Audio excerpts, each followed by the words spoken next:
Greetings, everyone. My name is Prabir. So, what we're going to do now is we'll see from the incident management from an admin perspective.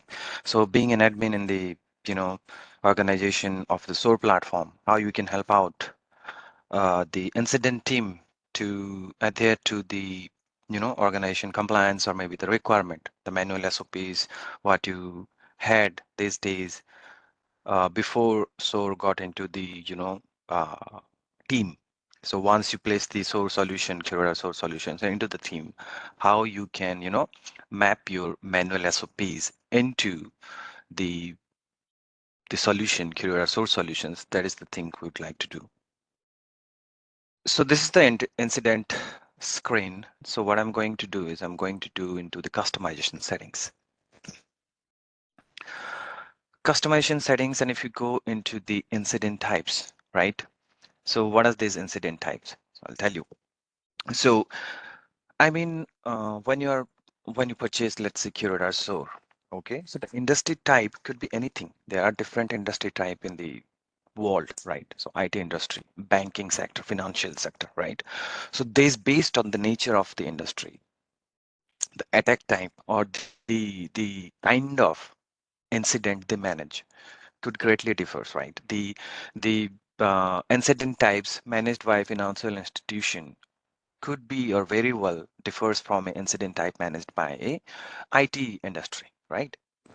Now, the solution comes with a predefined set of incident types, and I have my SOP laid down in front of me and see this is my requirement. How do you do that? How do you make the solution behave or adhere to the manual SOP, right? So if you see here, the gray color, the gray types are system default types like communication error, denial of service. All these incident types are default types that cannot be removed. Okay, and there is a feature which is known as hidden. Okay, if you see here, gray types are system default types and cannot be removed, only hidden. Hidden meaning, let's say, incident. Create incident. While creating the incident, discard draft. To choose the incident type, these are the list that is coming from there, that screen, incident type screen. Okay, so let's say I'm seeing this vendor third party error. My company doesn't have to do anything with this kind of incident, so I would not let anyone in my team, in my incident response team or management team, to create this incident. Okay, what I can do, go to customization incident types, and then third party vendor third party error. So you can click edit, and then you see this information hidden, whether or not the category will appear as an option for incidents. Click yes, save. All right, done. We'll go create incident, discard draft, and then I'll look for vendor.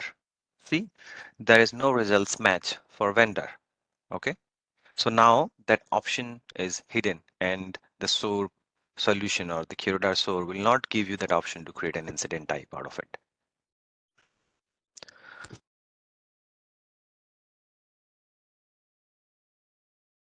Next,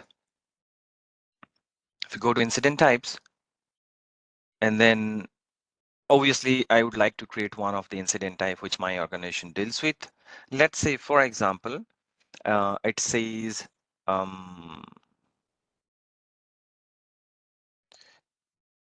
custom incident. I'm naming it custom incident type. Okay, so you can name it accordingly. Custom incident type. So parent, what is parent? I'll tell you in a moment. So I'm just going to create it, custom incident type. If you see the custom incident type, by looking at the screen, you can tell which are the default incident type and which are not. The defaults are gray in color and the customs are white in color, white font. And you'd be able to see a delete options besides this custom incident type. Okay, so edit, you can edit it. Delete, you'll be deleted, but it will give you a confirmation box whether you really want to delete this or not. Okay, now that my incident type is created, What is the response plan? Well, I mean, you have got covered with this default response plan where, if I choose malware, let's say, incident, go ahead and create an incident, discard draft and say malware, and then I'll choose name day 3. So bootcamp demo, next, next, next, create incident. Okay, this was the response plans that is generated for you in different phases. Like what is the engage phase? What you need to do, initial tries, interview key individuals, notify. These are based on industry standard best practices, right?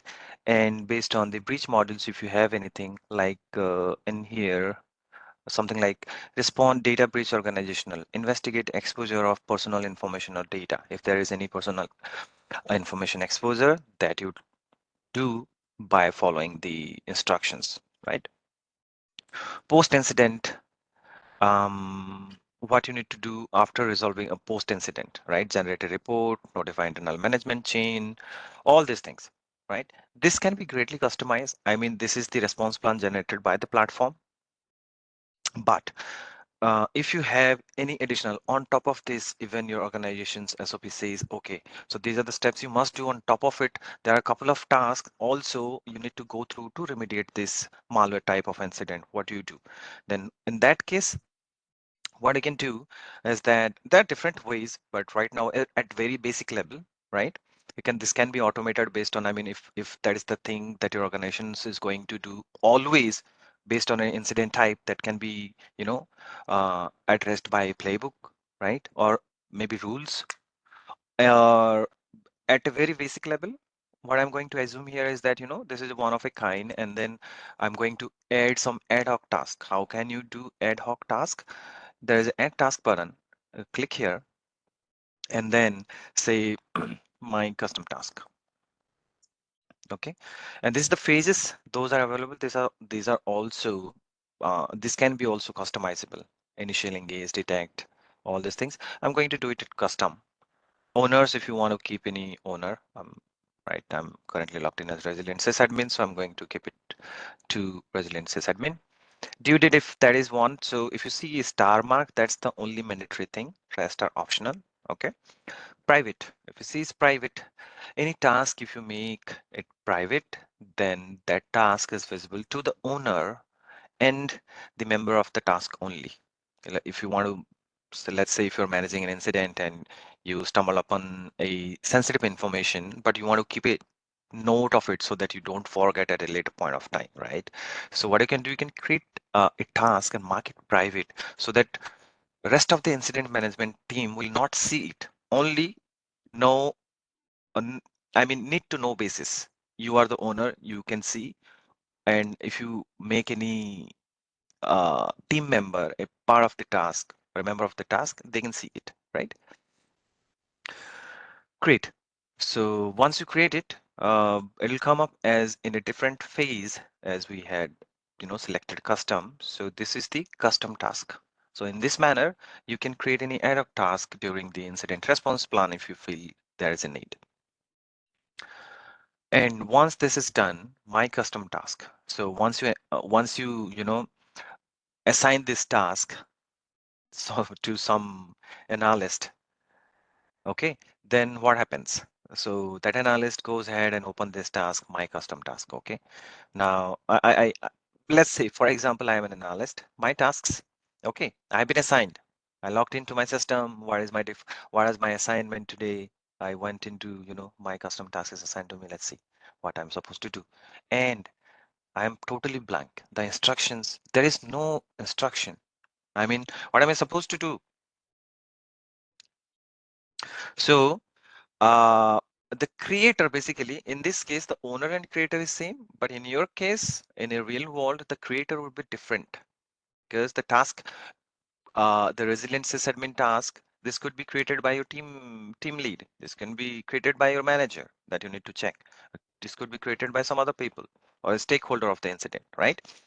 So whoever creates it, the responsibility of that person is to, put in enough instructions for the person or the analyst who is going to take care of the task, right?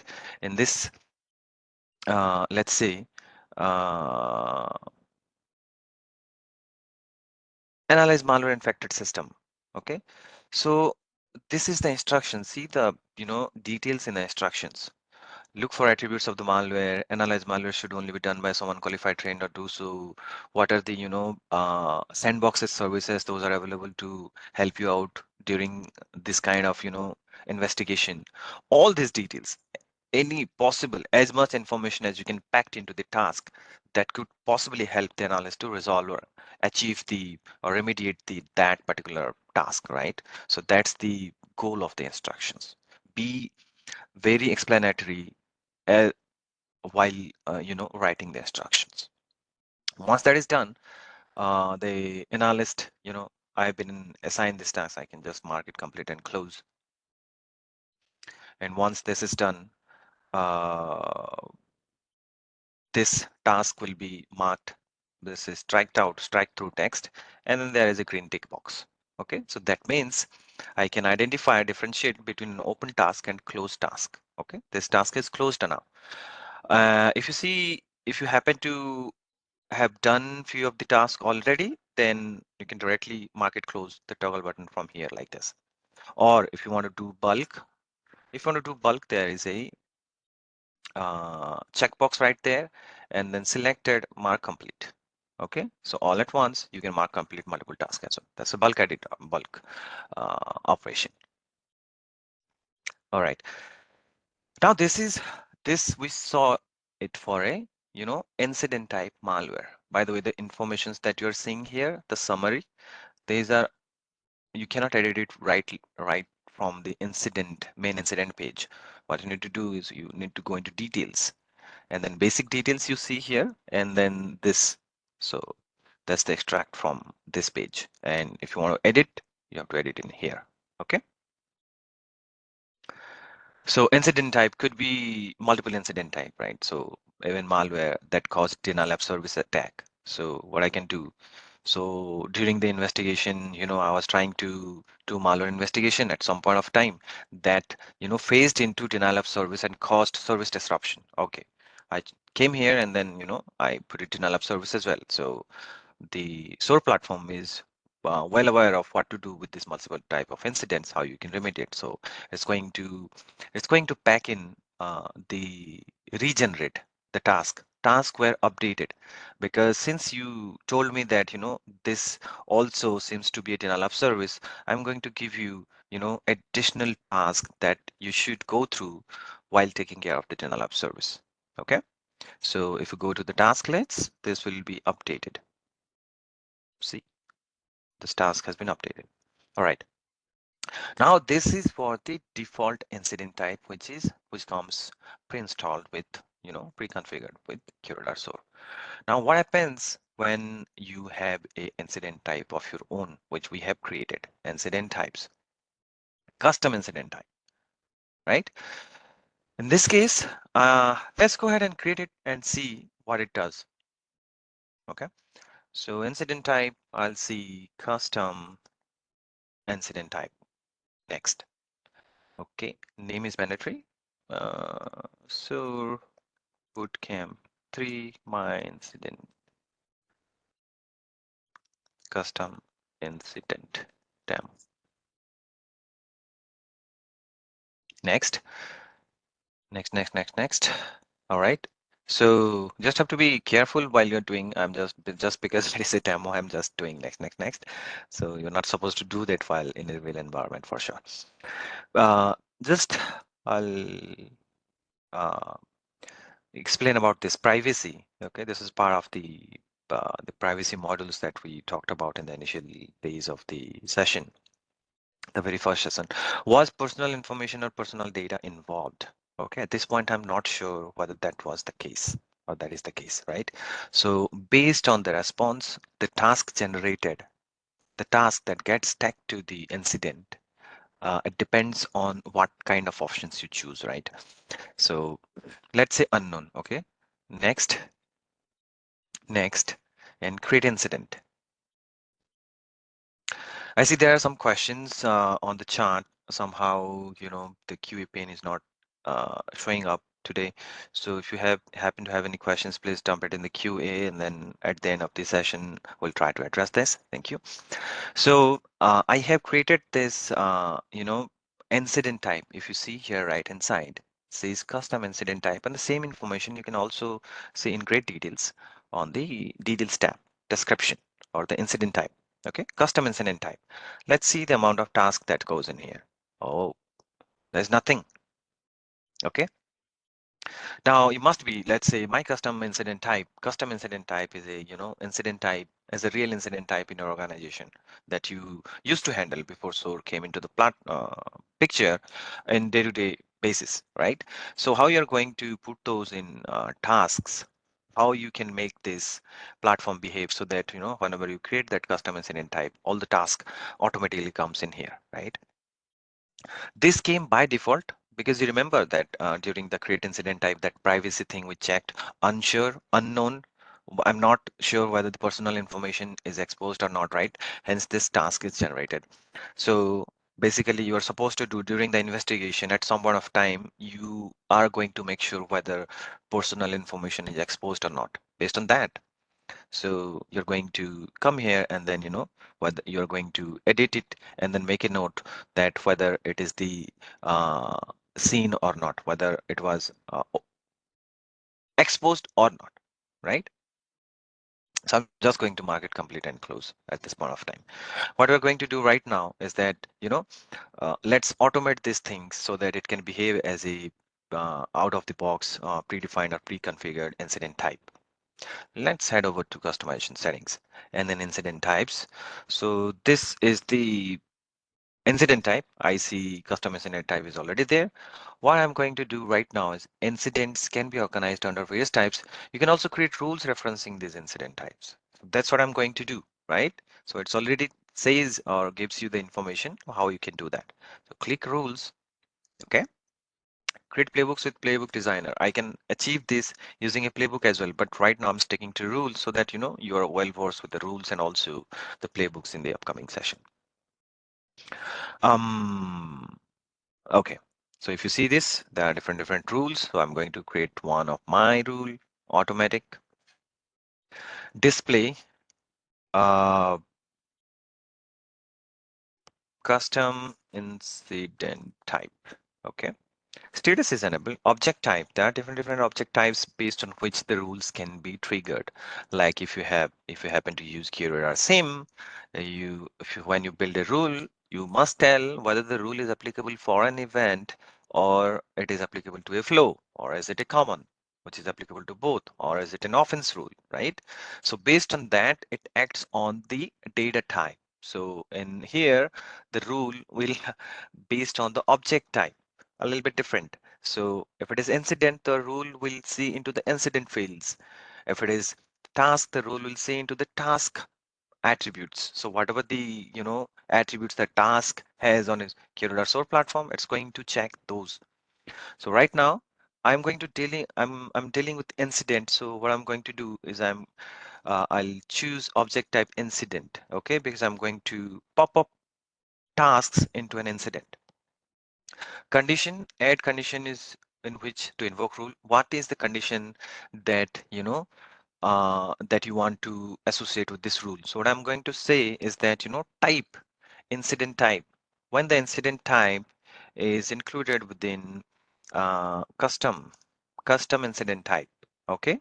So when someone on my platform, QRadar SOAR platform, creates a custom incident type incident, then do this, then invoke this rule, right? And then what is the order activities will be invoked in the order specified payload. Include add task, run script, set field. These are the three activities that you can achieve through this rule right now on the order tab. Workflows destination, we are going to discuss this in upcoming session right now. Right now, we'll stick to just add task. Okay. And set field is basically if you want to pop some field with values that you can do, self-explanatory.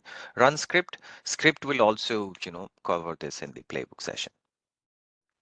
All right, I do not have any tasks. So right now there is a task on tasks two, but what I want to do, let's say if it is the case, I can directly create. If you already have the task created, you can choose it, right? And let's say task two, but I can, if you want to create another task on the screen also, that can be done using the create task. Okay, so let's say task three here, and then some options are there. Not going to go to all the options. Okay, all right, what I'm going to do is that just create the task, right? Task three, task one, task two, task three, and I'm going to task created. I'm going to save and close. Okay, all right, now my rule is enabled. If you see this, enabled, there is a toggle button. So this toggle button, if you click, it will disable. If you click, it will enable. Okay, and there is a delete button as well. We can delete the rule. I'm not going to delete it since I just created it. So I'm just going to create an incident right now. Incident type custom incident type. Okay. And then incident to demo 2. Okay. Next, next, next. Let's choose no. Okay. I know personal information, personal data not involved. Okay. Next, next. Create incident. All right. See this magic? All these three tasks appeared automatically. So whenever henceforward, whenever creates an incident type of custom incident type, this can be automatically generated for them. So it behaves like a out of the box, incident type. That's how I do it. Now, there was another response from the privacy module, right? Which is the what determine whether personal information is exposed or not, right? So that is not there because we chose that personal information is not exposed. So that task is not available right now. Okay, so there is a custom tab. You see this my custom tab. So how do you do this? I mean, these are the default tabs in an incident: task, details, breach, timeline, artifacts, email. My custom tab. So if you want some additional information to be displayed, okay, regarding an incident type, you can create different custom tab, right? So the kind of information, let's say you're seeing here, similar information, so if it is not available, let's say if you want to do some customizations, I mean, for example, let's say you have integrated the QRadar SOAR with QRadar SIM, right? Offense generated, and the user came into SOAR. Now, what is that user? Without, if you happen to integrate this SOAR with your user repository, the LDAP, right, or AD, so that user repository have all the information regarding the user, and you would like to, pull in some of the information and display it, okay, in the incident. So who is the manager? Who is the location? What is the location? What is the base location? Who are the peers? And when the employee joined, all those information that can be populated nicely in a data table, in a custom tab, and you'd like to do in a custom tab, right? So those kind of things can be done in a custom tab. So right now I'm not going to demo that, but what I can show you is that, customization settings and then new incident tabs, and here my custom tab, right? So you need to add tab, my custom tab to add. All right, so while doing this, you can select this one. As I said, this data tables, right? That's the one I was talking about. You can create add data table. Views, blogs, those are there for beautification. You can do that. And I'm going to just save it, or maybe I'll just drag it into the field, drag fields here, address. Okay, save. Change is saved. Okay, now incident would come to my custom tab, and you see this address. It's retroactive, meaning if you choose this tab, if you happen to create this custom tab, now it will be visible for the created incident as well, not henceforward, but it penetrates to the start of the time as well, right? All right, so that aspect is covered. So next, what you can do is customizing the, incident type creation. Okay. So when we create the incident, you see these uh, 5 phases. Just zoom out a little bit. Okay. You see this 1, 2, 3, 4, 5, 6, most likely 5 because create is just a button. Next. So this, what we call this, these are the steps. Okay. Describe and name the incident is a step. Date and location is a step. Implications is a step. So while creating the incident, you are going through different steps, and within that steps, you have different fields like incident type, like next attack vectors, incident dispositions, right? So these are the fields. So these step itself and the the fields are greatly customizable. You can customize it as per your need. And let's say by default, this is a 5-step incident creation process. If you happen to do, after using the solution for a few days, you feel that, okay, we don't need these steps to incident create. And then, we can take out implications and we can take out team formations we can do afterwards. That can be done, right? Or if you want to add few other steps, okay, 5 is very less, we want to do 8-step incident creations, that can also possible, right? How we do that is custom uh, customization settings and new incident wizard, right? The layouts, under layouts you have new incident wizard. If you see this, describe the incident, date and location. So for your convenience, I'm going to duplicate this tab so that we can see it. Describe the name, incident, date and location, and here create incident. We go there and discard draft. So if you see this 5 team formation till team formations, this is available team formation. Okay, so there are others available, other steps also available. If you're wondering why these are not coming up, these are conditional and these are unconditional. There are unconditional steps and there are conditional steps. Okay, unconditional steps, how you can identify.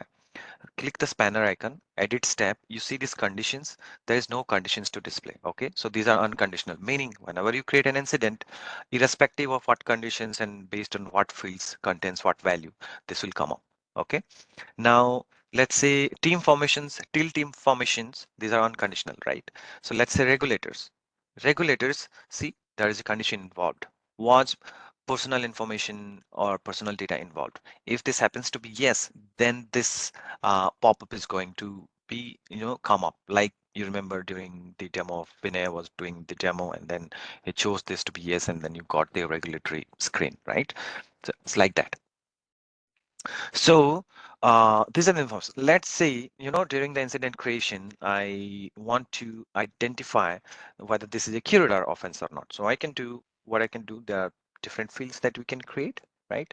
So I can do a Boolean information and say QRadar offense type, or let's say QRadar is QRadar offense. Okay. All right. Create. Then I can see offense is QRadar offense. Okay. I'm going to do is drag and drop is QRadar offense and save. Next, go ahead and then create incident. Discard draft. You see this information is QRadar offense. Now it came up. So this way, uh, if you want to do another step, is QRadar offense, right? That can be done using this tapping, this condition. So if you can choose another field, view, or blocks. These are the blocks that you're seeing, privacy blocks or steps, right? So you can do section, another header, HTML, and then put some fields like other informations. And that can be conditional. So if someone chooses its QRadar offense, yes, then you pop up another section or step. Let's say if it is QRadar offense, fill in some extra information. That can be done, right? That's about it for today. Thank you so much. Take care, stay safe, and bye-bye.